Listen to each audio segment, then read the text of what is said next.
Hi there, thank you for logging on. 27th of November, Tuesday afternoon. Lots of cloud, mid to high level cloud. Thunderstorms again flaring up across the northern tablelands. That's a trend that has been there for about 5 days. It will continue to be that way.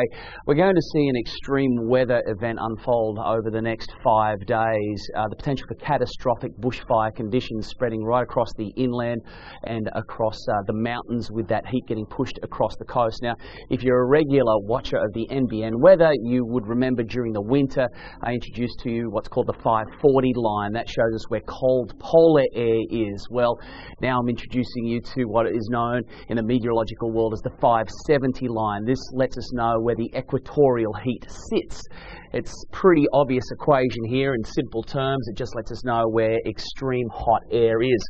First of all, on the satellite image, again, that northwest conveyor is still flowing. It's all jagged. It's not well organised. It's a surface trough, but it's there and it's feeding moisture down. That's why it's humid at the moment. So humidity is moisture, and moisture is literally just fuel for storms, and you need the heat as a lifting mechanism to make it rise in the atmosphere. So there it is. That's what we call the 570 line. It's this red line here. So it's pretty amazing to have most of continental Australia here shrouded in or engulfed in extreme equatorial heat. It's pushing all the way down into the south.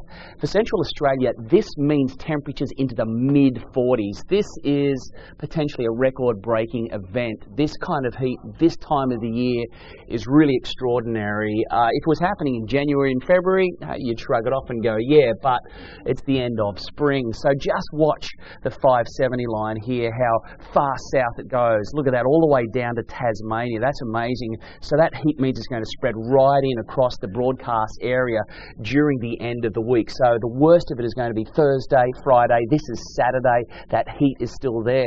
So that is widespread temperatures of high 30s, low 40s. Unbelievable stuff. So it is going to be absolutely brutal, dangerous conditions, probably somewhat crop damaging as well. We're right at the end of spring now, so crops would be doing okay because we've had, healthy river systems and dams, but this kind of heat is really going to hurt farmers on the land, that's for sure.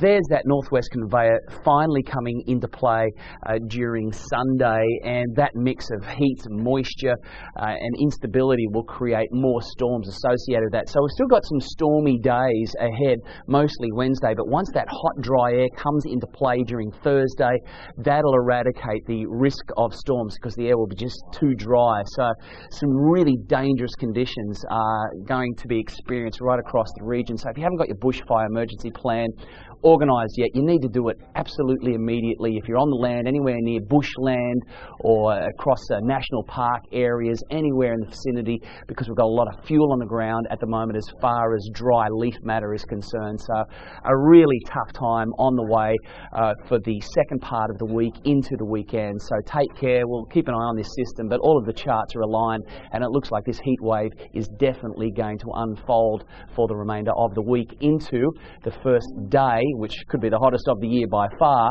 of summer, which is Saturday.